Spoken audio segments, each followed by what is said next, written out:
নমস্কাৰ বন্ধু বান্ধৱীসকল, স্বাগতম জনাইছো আমাৰ ইউটিউব চেনেল অসম ভাৰত। বন্ধু বান্ধৱীসকল, আজি আমি আলোচনা কৰিম অসমীয়া ব্যক্তিত্বৰ ছদ্মনামসমূহৰ বিষয়ে। বন্ধু বান্ধৱীসকল, অসমৰ যিকোনো কম্পিটিটিভ এক্সামৰ কাৰণে অতি গুৰুত্বপূৰ্ণ টপিক হ'ল ছদ্মনাম, pen name with original name. বন্ধু বান্ধৱীসকল, আহক ভিডিঅ'টো আৰম্ভ কৰোঁ।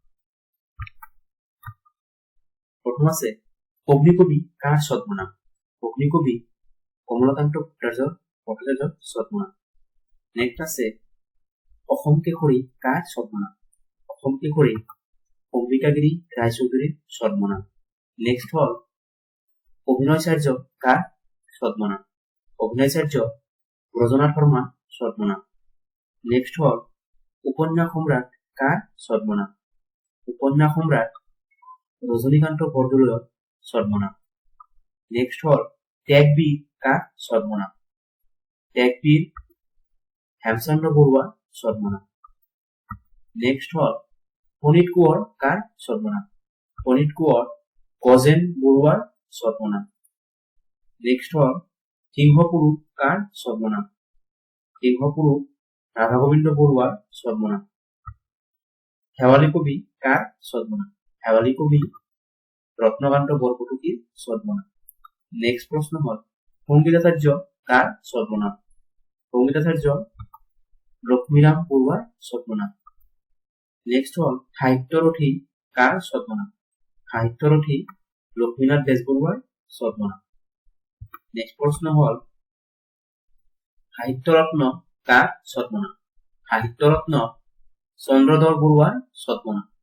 নেক্সট প্ৰশ্ন হ'ল ৰূপ কোঁৱৰ কাৰ ছদ্মনাম? ৰূপ কোঁৱৰ জ্যোতিপ্ৰসাদ আগৰৱালাৰ ছদ্মনাম। নেক্সট হ'ল ৰসৰাজ কাৰ ছদ্মনাম? ৰসৰাজ লক্ষ্মীনাথ বেজবৰুৱাৰ ছদ্মনাম। নেক্সট হ'ল প্ৰেম আৰু ৰদালিৰ কবি কাৰ ছদ্মনাম? প্ৰেম আৰু ৰদালিৰ কবি হৰেণ ভট্টাচাৰ্যৰ ছদ্মনাম। নেক্সট প্ৰশ্ন হ'ল প্ৰতিমাৰ খনিকৰ কাৰ ছদ্মনাম? প্ৰতিমাৰ খনিকৰ চন্দ্ৰকুমাৰ আগৰৱালাৰ ছদ্মনাম। নেক্সট প্ৰশ্ন হ'ল পাপৰিত কাৰ ছদ্মনাম? পাপৰি গণেশ চন্দ্ৰ গগৈৰ ছদ্মনাম। নেক্সট প্ৰশ্ন হ'ল নিজৰাৰ কবি কাৰ ছদ্মনাম? নিজৰাৰ কবি শিলাৰৰ ৰাজখোৱাৰ ছদ্মনাম। নেক্সট প্ৰশ্ন হ'ল নাট্যপ্ৰভাকৰ কাৰ ছদ্মনাম? নাট্যপ্ৰভাকৰ সত্যপ্ৰসাদ বৰুৱাৰ ছদ্মনাম। নেক্সট প্ৰশ্ন হ'ল নটসূৰ্য কাৰ ছদ্মনাম? নটসূৰ্য ফণী শৰ্মাৰ ছদ্মনাম। নেক্সট প্ৰশ্ন হ'ল লুইত কোঁৱৰ কাৰ ছদ্মনাম? লুইত কোঁৱৰ ৰুদ্ৰ বৰুৱাৰ ছদ্মনাম।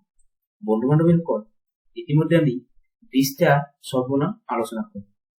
যদি ভিডিঅ'টো চাই ভাল লাগিছে like comment share and subscribe কৰিব আৰু ভিডিঅ'টো সম্পূৰ্ণ চোৱাৰ বাবে ধন্যবাদ জনাব।